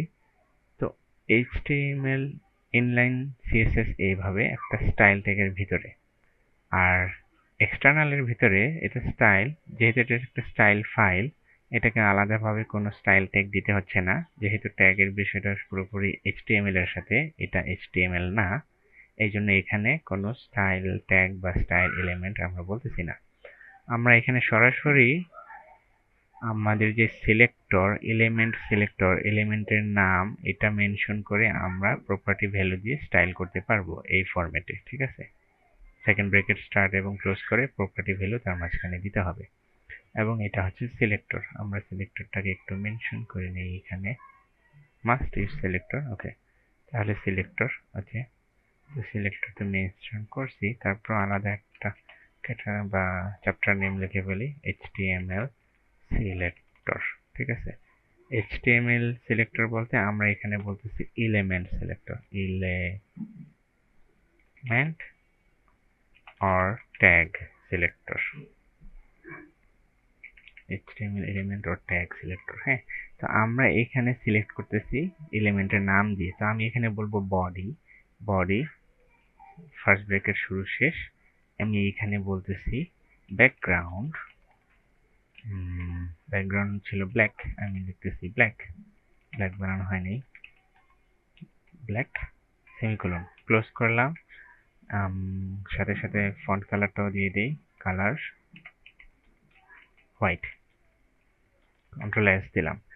তো কন্ট্রোল এস দিলাম, আমি এখানে রিফ্রেশ করি, কোনো কিছুই হচ্ছে না। তো আমি এখানে দেখি আমার ওই পেজ হচ্ছে এটা, স্টাইল হচ্ছে এটা। তো দুইটা আলাদা ফাইল, এই ফাইলটাকে এই ফাইলের ভিতরে লিংক করব। কিভাবে করব চলেন দেখে আসি। এখন আমি স্টাইল লিখছি কিন্তু স্টাইল পাচ্ছি না, কারণ কি এটার সাথে এটার কোনো কানেকশন নাই। তো আমি হেড ট্যাগের ভিতরে আমি বলবো, যে কোনো এক জায়গায় বললেই হবে। আমি শুরুতে বলতেছি যে একটা লিংক নামে অ্যাট্রিবিউট আছে, এই লিংকের মধ্যে আমরা একটা অ্যাট্রিবিউটস না, লিংক নামে একটা ট্যাগ আছে। ঠিক আছে, লিংক নামে ট্যাগ আছে এবং এটা এমটি ট্যাগ, কারণ কি এটার কোনো এলিমেন্ট নাই, কন্টেন্ট নাই। এইখানে আমরা বলতেছি এটার অনেকগুলো অ্যাট্রিবিউটস আছে, তার মধ্যে একটা অ্যাট্রিবিউটস হচ্ছে src, মানে হচ্ছে সোর্স। তো আমরা সোর্সের মধ্যে বলে দেব যে আমাদের স্টাইল নামে একটা CSS ফাইল আছে। কন্ট্রোল এস দেই, এখন দেখি আমাদের কি অবস্থা। আমাদের ব্রাউজারে যাই, রিফ্রেশ করি, কোনো কিছু পাচ্ছে না। এইখানে আরেকটা অ্যাট্রিবিউট আছে রিল মানে হচ্ছে রিলেশন। তো মানে এটার রিলেশনটা কি? রিলেশনটা হচ্ছে স্টাইল শিট। কন্ট্রোল এস দিলাম, তারপরে হচ্ছে না, রিলেশন স্টাইল শিট টাইপ। আরেকটা হচ্ছে টাইপ অ্যাট্রিবিউট, আমরা দিচ্ছি টেক্সট CSS। কন্ট্রোল এস, তারপর হচ্ছে না, relation style sheet text CSS। আমরা যদি একটা ডট স্ল্যাশ দিয়ে দেই, পাচ্ছে না লিংক। আচ্ছা, এখানে কি একটা ব্রেকেট দিতে হবে? ওকে, তো আমরা একটু সিনট্যাক্সটা দেখে আসি। ইনলাইন এক্সটার্নাল, আমরা ইন্টারনাল CSS-টা দেখছি হেডের মধ্যে, H1 এর মধ্যে। এক্সটার্নাল CSS-টা রিলেশন স্টাইল শিট আমরা দিয়েছি। তারপর ওকে সরি, আমরা সোর্স ব্যবহার করছি, অ্যাকচুয়ালি এটা সোর্স না, এটা হবে reference, hyper text hyperlink reference. কারণ কি, অনেক সময় আমরা এটা ফাইল হিসাবে না এনে লিংক হিসাবেও আনতে পারি। তো আমি আবার যদি সবকিছু মুছে ফেলি, এইভাবে লিংকের ভিতরে আমরা বলছি href সমান সমান কোটেশন ক্লোজ, এখানে বলতেছি style.css নামে আমাদের একটা ফাইল আছে। সেভ করলাম, রিফ্রেশ, পাই নাই। এখন যদি আমি এখানে বলি relation equal to style sheet, control S, refresh, এখন পেয়ে গেছে। তো লিংকের মধ্যে আমরা লিংকটা মেনশন করতেছি যে লিংকটা কোথায়, আর রিলেশনটা বলতেছি এটা একটা স্টাইল শিট। আর একটা এক্সট্রা আছে যেটা কিনা টাইপ, সেটা অপশনাল ব্রাউজারের জন্য, টেক্সট সিএসএস। হ্যাঁ, এটা অপশনাল। তো আমি এই যে রিফ্রেশ করি, পেয়ে গেছে। তো আমি যদি এইটাকে ক্লোজ করে দেই, কন্ট্রোল এস দেই, আমাদের সিএসএস পাচ্ছে না। কন্ট্রোল জেড দিয়ে এই রিলেশনটাকে ক্লোজ করে কাট করে দিই, কন্ট্রোল এস, তাহলেও এটা পাবে না। তো দুটোটাই থাকতে হবে, একটা হচ্ছে রিলেশন রিলেশন টাইপ, আর একটা হচ্ছে হাইপার টেক্সট বা হাইপার লিঙ্ক, এখানে টেক্সট না, হাইপার লিঙ্ক রেফারেন্স। তো style.css, আমি যদি এখন রিফ্রেশ করি, এটা সেভ করা হয়নি, কন্ট্রোল এস, সেভ, এই যে স্টাইল পেয়ে গেছে। এখন যদি আমরা এখানে যাই লিখবো, সেগুলো আমাদের ওইখানে পেয়ে যাবে। আমি এখানে বলতেছি প্যারাগ্রাফকে তোমার কালার হচ্ছে তেল, তারপর ফন্ট সাইজ হচ্ছে 36 পিক্সেল, তারপর টেক্সট অ্যালাইন হচ্ছে centre, semicolon, control S, refresh, এই যে হয়ে গেছে না? তাহলে আমরা বডি নিচ্ছি, পি নিচ্ছি, মানে এই সিএসএস এর মধ্যে একটা বডি এলিমেন্ট আর একটা পি এলিমেন্ট, এই দুইটাকে একটা স্টাইল বা লেআউট দিয়েছি। এখন তো এই আলাদাভাবে সিএসএসটা রাখার সুবিধাটা কি সেটা আমরা দেখব, কিন্তু তার আগে দেখেন, এইভাবে যদি আমরা আলাদাভাবে লিখি তাহলে জিনিসটা একটু অর্গানাইজড থাকতেছে এবং দেখতে সুন্দর লাগতেছে। আমরা চাইলে এই সবগুলোকে এক লাইনেও লিখতে পারতাম, কিন্তু তাতে আমাদের বুঝতে একটু কষ্ট হতো। এবং এই অতিরিক্ত যে স্পেসগুলো, সেগুলো দেয়া হচ্ছে সৌন্দর্যটা বজায় রাখার জন্য, এবং দেখে যাতে সরাসরি আমরা পড়তে পারি। হ্যাঁ, এইটাকে আমরা চাইলে এইভাবেও লিখতে পারি, অল্প অল্প স্পেস দিয়ে, ঠিক আছে? যেগুলোকে অতিরিক্ত স্পেসগুলোকে আমরা হোয়াইট স্পেস বলে থাকি। প্রোগ্রামিং এর ভাষায় অতিরিক্ত স্পেসগুলোকে হোয়াইট স্পেস বলে থাকে। তো হোয়াইট স্পেস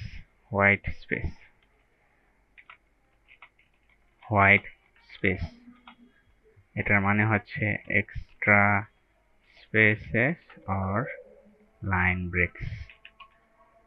আমরা যদি এইখানে অতিরিক্ত ইন্টার প্রেস করে লাইন ব্রেক প্রেস করি, মানে লাইন ব্রেক ক্রিয়েট করি, তারপরে যদি সেভ করে এটাকে আমরা রিফ্রেশ করি, তাহলে আমরা সেম আউটপুট দেখতে পারবো। একইভাবে এটা কেটে গেছে, ওপেন করি, ডে 4।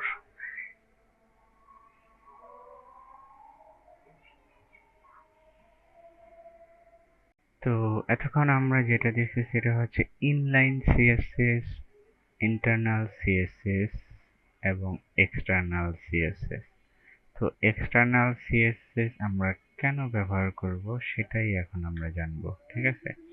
তো এইটা হচ্ছে ডে 4, ওকে। তো মনে করেন আমার এইখানে ডে 4, ওকে, ডে 4 আমরা একটু অংশ কেটে দিই। আমরা আজকে নতুন কিছু এলিমেন্ট সম্পর্কে জানি। আমরা আমাদের ব্রাউজার কোথায়, এখানে আমরা কন্ট্রোল এস, রিফ্রেশ এরকম আছে। তো আমরা এর আগে অ্যাঙ্কর ট্যাগের ব্যবহার দেখেছি। এখন আমরা একটা ট্যাগ ব্যবহার করব যেটার নাম হচ্ছে হেডার। আমরা এটাকে ক্লোজ করি,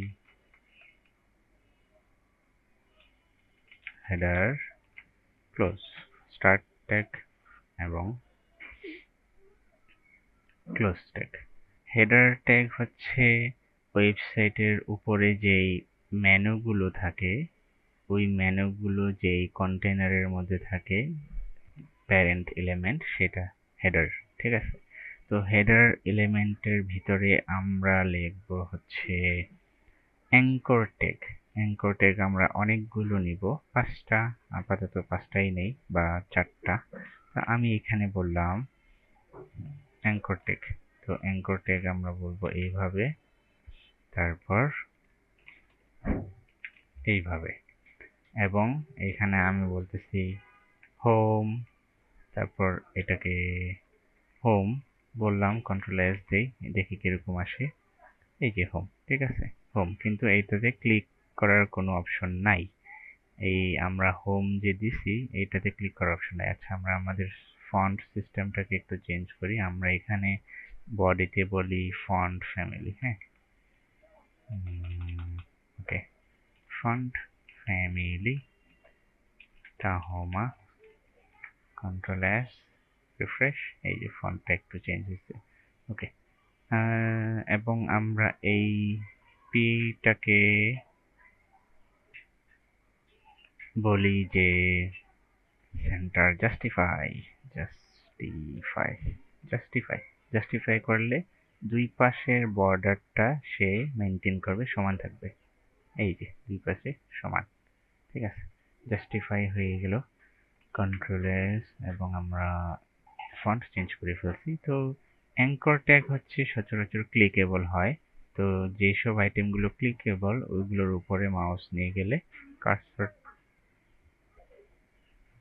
কার্সরটা পয়েন্টার চেঞ্জ হয়ে পয়েন্টার হ্যান্ড যে আইকন সেটা চলে আসে, কিন্তু এখানে সেটা আসতেছে না। ওইটার কারণ হচ্ছে আমরা এখানে একটা অ্যাট্রিবিউট ব্যবহার করতে হবে, hyperlink reference href equal to quotation mark, এখানে বলতে হবে লিংক। ঠিক আছে, তো লিংক বানানোর আগে আমাদেরকে এই পেজগুলো বানাইতে হবে। তো আমরা একটু চলেন বানাই, আমরা চলেন বানাই এখানে। তো আমি আপাতত এটাকেই কপি করতেছি, কপি করে F2 দিয়ে বলতেছি রিনেম হোম, তারপর আবার এটাকে কপি করি, F2 দিয়ে রিনেম করে বলতেছি এটার নাম হচ্ছে হোম, তারপর হচ্ছে অ্যাবাউট, অ্যাবাউট, তারপর control C control V, F2, about এর পর হচ্ছে কন্টাক্ট, এন্টার, তারপর কন্ট্রোল সি কন্ট্রোল ভি, এইটা হচ্ছে F2 দিয়ে রিনেম করব আমরা, এটাকে বলবো কি গ্যালারি বা অ্যাবাউট আসতো, সার্ভিসেস দিলাম, সার্ভিসেস, এন্টার। ওকে, তাহলে হোম, অ্যাবাউট, কন্টাক্ট, সার্ভিসেস, এই 4টা আমাদের লিংক হয়ে গেল। হ্যাঁ, লিংক বলতে সাব পেজ, এটা আমাদের মেইন পেজ, এগুলো হচ্ছে সাব পেজ, পেজের ভিতরে পেজ। তো আমরা এইখানে বলতেছি যে এই সবগুলোকে আমরা আগে একটু ওপেন করি। একটা সবগুলোকে সিলেক্ট করলাম, এই রাইট ক্লিক, মোর অপশনস, ওপেন, এডিটিং নোটপ্যাড, সবগুলো কি আসছে? আসার কথা। এই যে হোম, অ্যাবাউট, সার্ভিস। তো আমরা সবগুলোকে একটু ক্লিন করি, এইগুলোর দরকার নাই। এখানে টাইটেলে বলতেছি সার্ভিসেস, তারপর এইখানে বলতেছি home, home, home, home actually কোনো আলাদা পেজ হবে না, আমি এটাকে কেটে দিই, ডোন্ট সেভ। ওকে, তো আমি এখানে এটা হচ্ছে অ্যাবাউট, আর এটা হচ্ছে কন্ট্যাক্ট,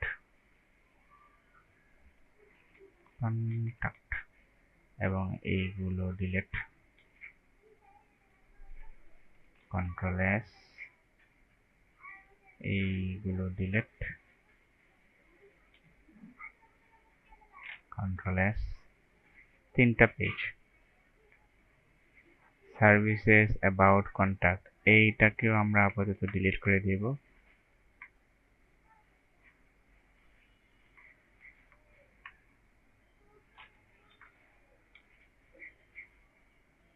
এইটাকেও ডিলিট করে দিব।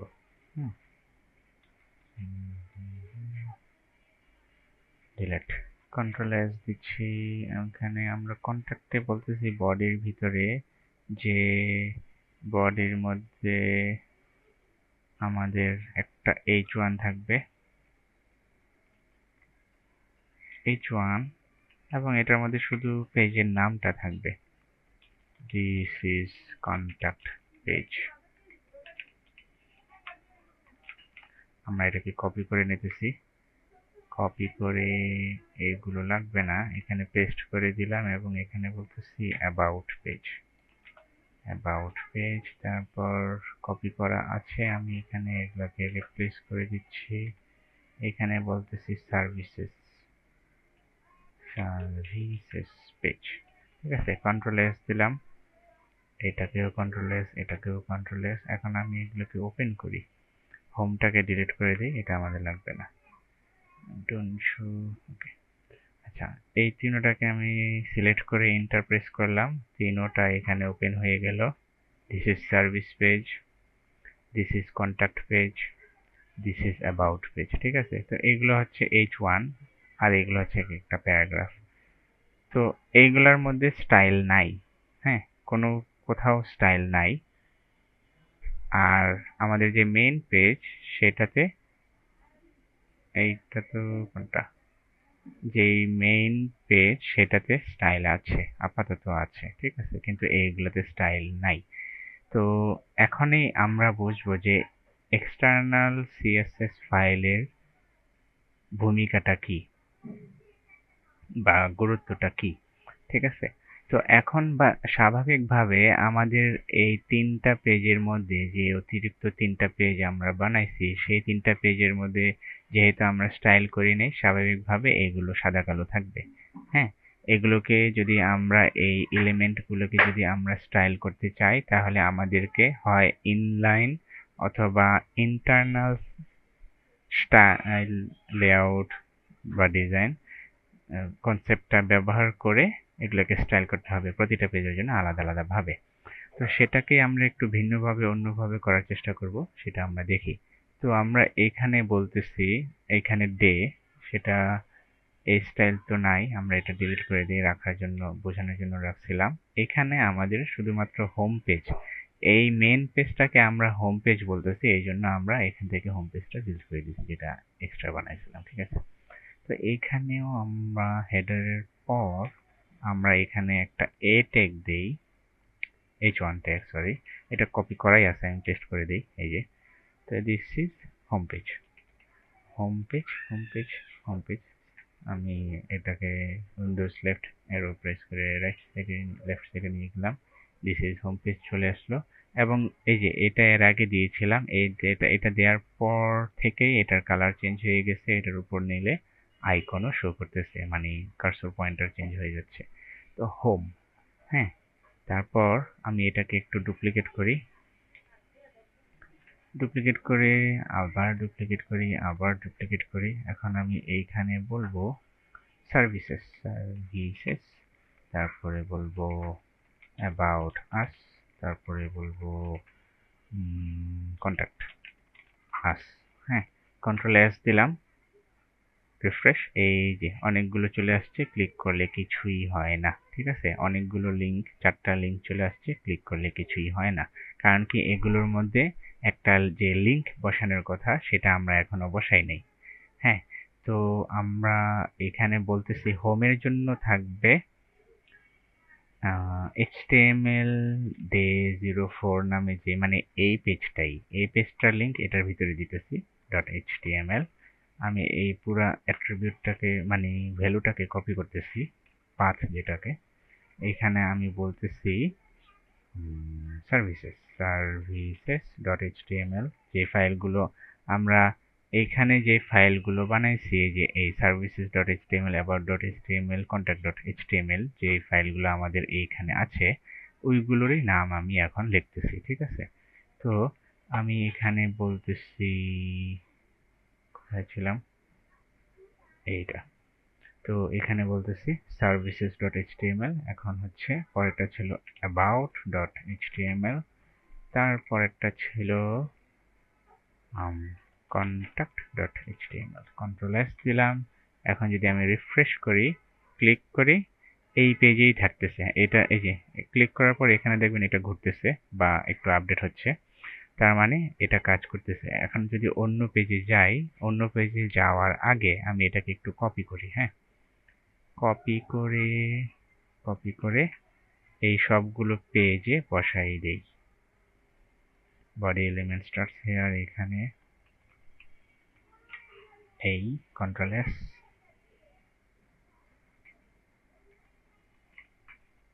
Control S,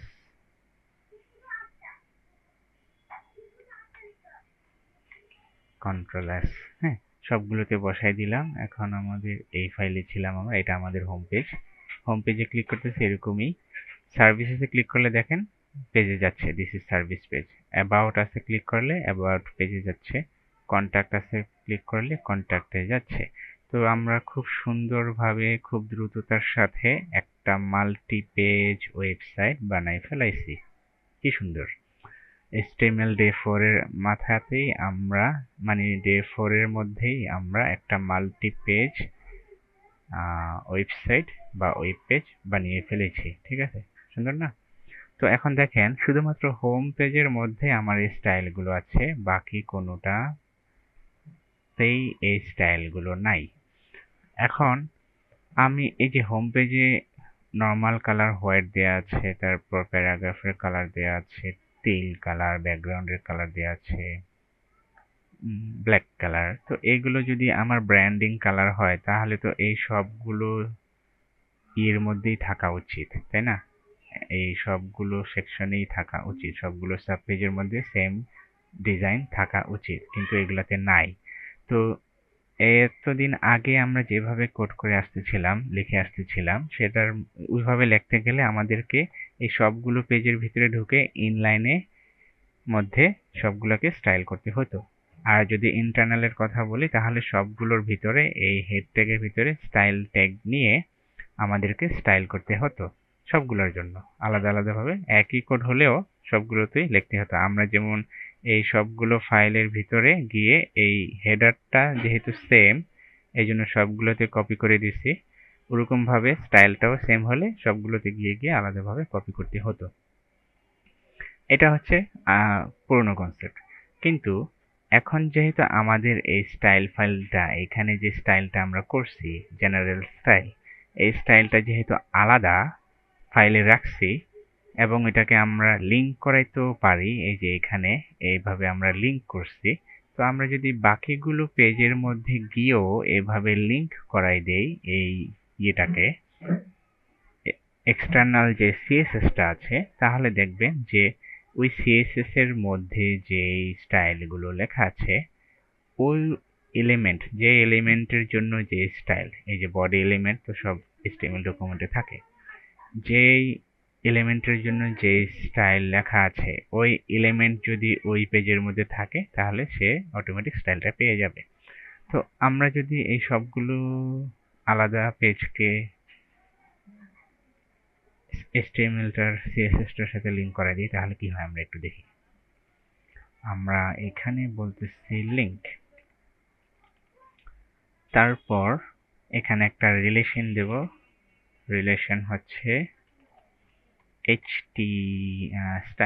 style sheet, relation হচ্ছে স্টাইল শিট।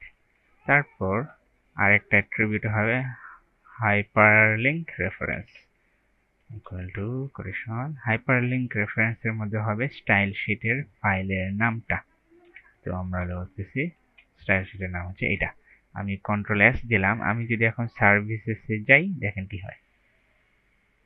এই যে এর আগে ছিল সার্ভিসেসটা সাদা, এই অ্যাবাউট আস পেজের মতো, কিন্তু এখন সার্ভিসেসের মধ্যে এই লিঙ্কটা মানে স্টাইল শীটটা কানেক্ট করে দেওয়ার কারণে হোম পেজের যে ডিজাইন, সার্ভিস পেজটাও সেই একই ডিজাইন পেয়ে গেছে।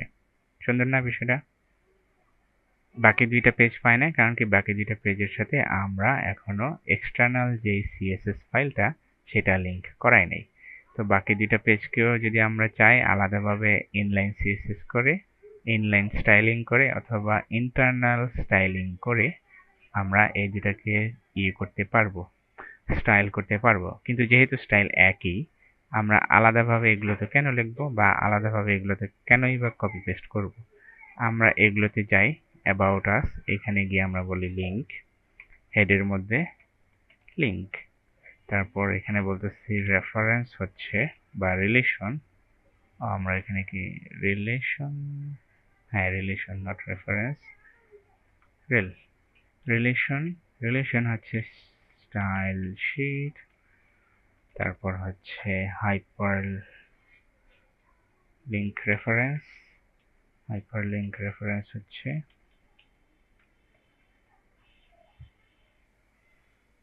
Style sheet.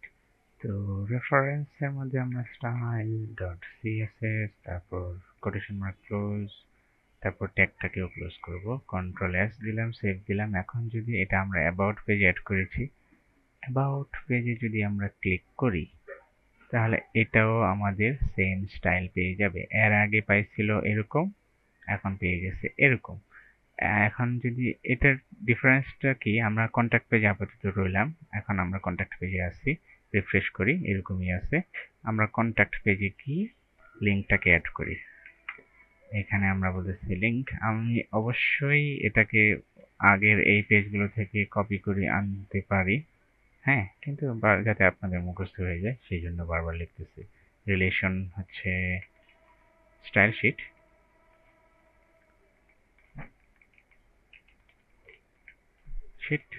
তারপর হচ্ছে হাইপার রেফারেন্স হচ্ছে স্টাইল ডট সিএসএস, তারপর ট্যাগ ক্লোজ করলাম, কন্ট্রোল এস দিলাম। তো এখন আছে এরকম, আমি রিফ্রেশ করলেই এটা হয়ে যাবে এরকম। কি সুন্দর, চমৎকার, তাই না? এইটাই হচ্ছে আমার এক্সটার্নাল সিএসএস এর পাওয়ার। আমি এক্সটার্নাল সিএসএসটা লিখেছি মাত্র এক জায়গায়, কিন্তু এটা আমি যেখানে যেখানে লিংক করতেছি সবগুলোতে এই স্টাইলটা, ডিজাইনটা পাচ্ছে। আমাকে প্রতিটা পেজে গিয়ে গিয়ে আলাদাভাবে স্টাইল করার প্রয়োজন হচ্ছে না। আমি এখন যদি এখানে সিলেক্টর H1, আমি যদি সিরিয়ালি থাকি, বডির পরে আছে H1, এইটাকে আমি বলতেছি যে তোমার এইখানে টেক্সট অ্যালাইন হচ্ছে সেন্টার, কন্ট্রোল এস। এখন দেখেন সবগুলো পেজের টেক্সট অ্যালাইন সেন্টার হয়ে গেছে। H1 যেগুলো ছিল সেইগুলোর টেক্সট অ্যালাইন সেন্টার হয়ে গেছে,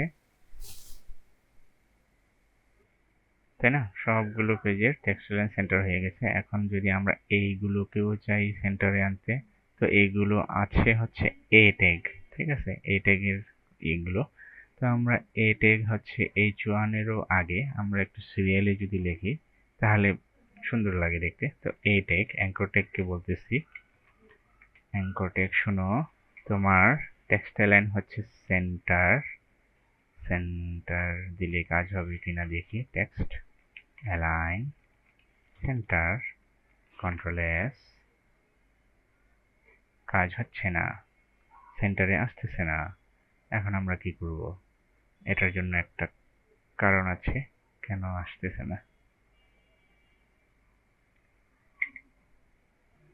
না আসার কারণটা আমরা পরবর্তীতে সলভ করতেছি, তো আপাতত থাকুক এটা, বা আমরা ক্লোজই করে দিলাম। এখানে আমরা বলতেছি অন্য কিছু, তোমার কালার, হচ্ছে কি কালার দিব, ব্লু। ঠিক আছে,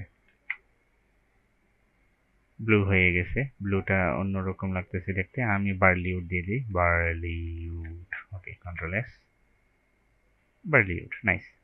এখন কালার, দুইটার মাঝখানে যদি আমি গ্যাপ দিতে চাই, গ্যাপের জন্য একটা প্রপার্টি আছে যেটার নাম হচ্ছে প্যাডিং। প্যাডিং আমি দিয়ে দিব 10 pixel, control S, control S. তাহলে প্যাডিং দিয়ে দিলে তাহলে এই কন্টেন্টের চারপাশ দিয়ে আমার একটা গ্যাপ আসবে, এই যে গ্যাপ চলে আসছে। ঠিক আছে, সবগুলোতে সেম, সবগুলোতে সেম।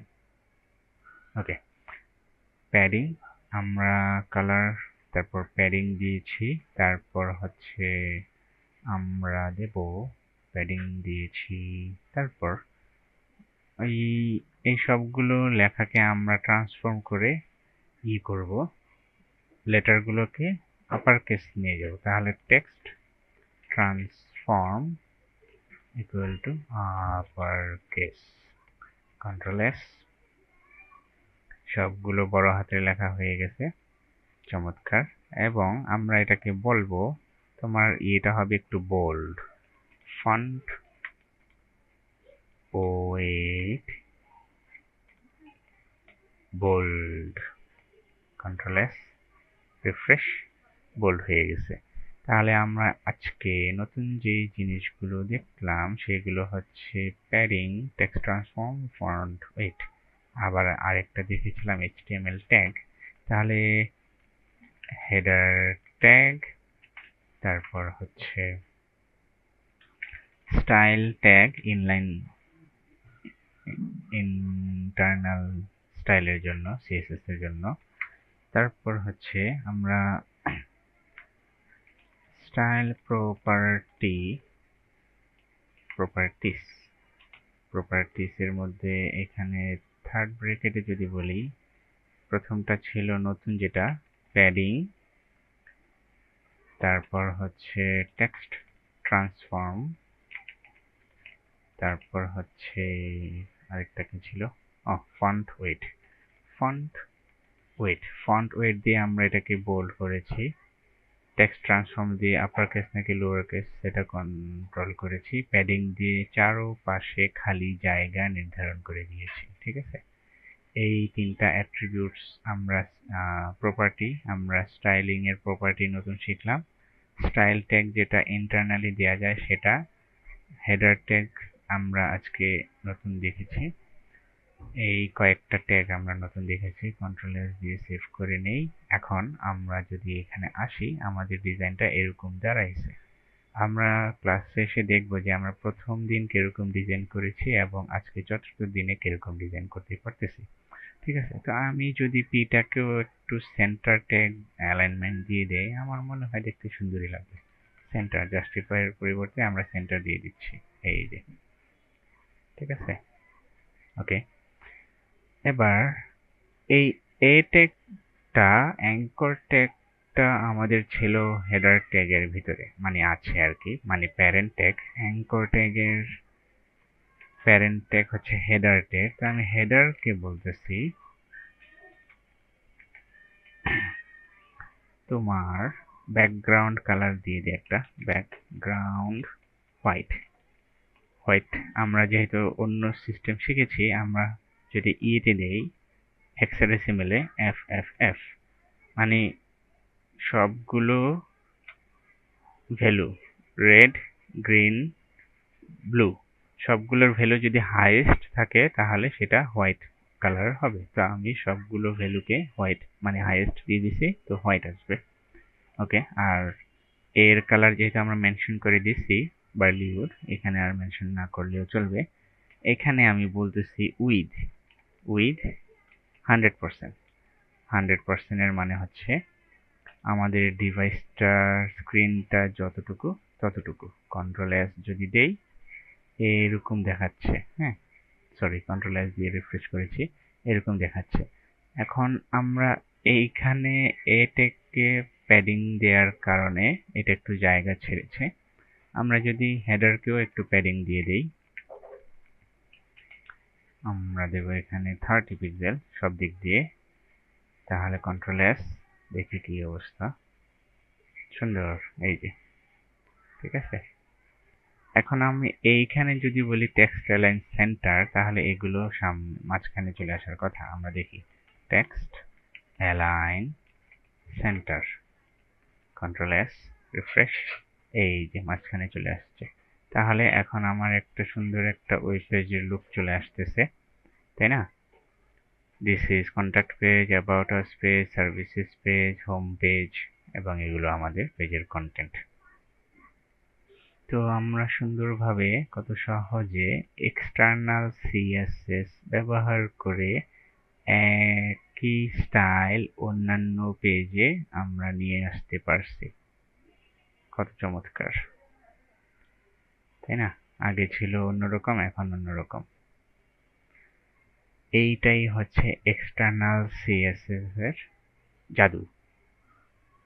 এখন আমরা এই সিস্টেমটা দেখেছি, এই সিস্টেমটার সাথে পরিচিত হয়েছি। আজকে আমরা কালার কনসেপ্ট দেখেছি, তারপর লিঙ্ক তো আমরা দেখেছি। আচ্ছা, সিএসএস এ আবার একটু ফেরত যাই। তো সিএসএস এ আমরা ইনলাইন দেখে আসতেছিলাম এতদিন। ইন্টারনালটা হচ্ছে স্টাইল ট্যাগের ভিতরে, হেড ট্যাগের ভিতরে স্টাইল ট্যাগ, এই যে হেড ট্যাগ, তার ভিতরে স্টাইল ট্যাগ, স্টাইল ট্যাগের ভিতরে সিলেক্টর, সিলেক্টরগুলো ব্যবহার করে ওরা ডিজাইন দিয়েছে। এই একই সিস্টেম ফলো করে এক্সটার্নাল স্টাইল শিটের মধ্যেও দেওয়া হয়। এই যে এখানে এক্সটার্নাল স্টাইল শিটটা লিঙ্ক করেছে, এবং এই যে style.css, এটা এক্সটার্নাল ফাইলের মধ্যে এইগুলো সেভ করেছে। powder blue, okay. With an external style sheet, you can change the look of an entire website by changing one file. তো আমরা এই স্টাইল, এটা হচ্ছে একটা ফাইল, এটা একটা ফাইলের মধ্যে একটা পরিবর্তন এনে আমরা 4টা ফাইলের মধ্যে পরিবর্তনটা দেখতে পারতেছি। এটার কথাই এখানে বলা হচ্ছে। যেমন কি আমি যদি এই আন্ডারলাইন গুলোকে সরাই দেই, তাহলে আমি এখানে বলতে পারি টেক্সট ডেকোরেশন নান।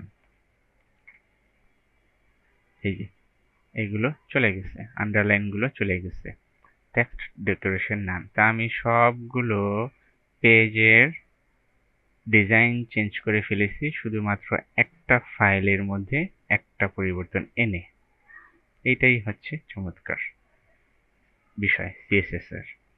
তো সিএসএস কনসেপ্টটা আনাই হয়েছে যে এখন আমাদের পেজটা ছোট, পরিবর্তন করতে 4টা পেজে পরিবর্তন করতে বেশি সময় লাগবে না। কিন্তু এরকম যদি 100টা পেজ হয়, 100টা পেজের মধ্যে 100 ধরনের বা 1000 এলিমেন্ট থাকে, ওই এলিমেন্টগুলোকে সবগুলোতে ইনলাইন সিএসএস দিতে আমাদের অনেক সময় লাগবে, বা সবগুলোকে আলাদাভাবে এইভাবে সিলেক্টর দিয়ে আলাদাভাবে প্রত্যেকটাকে আলাদা আলাদাভাবে সিলেক্ট করে স্টাইল দিতে অনেক সময় লাগবে। এই জন্যই এই এক্সটার্নাল সিএসএস এর ব্যবহার। তো আমরা আরেকটা যে নতুন প্রপার্টি দেখেছি সেটা হচ্ছে অ্যাঙ্কর ট্যাগের আন্ডারলাইন সরানোর জন্য টেক্সট ডেকোরেশন, এটার ভ্যালু নান করে দিলেই আমাদের টেক্সট ডেকোরেশন মানে আন্ডারলাইনটা চলে যায়। ঠিক আছে, স্টাইল প্রপার্টি।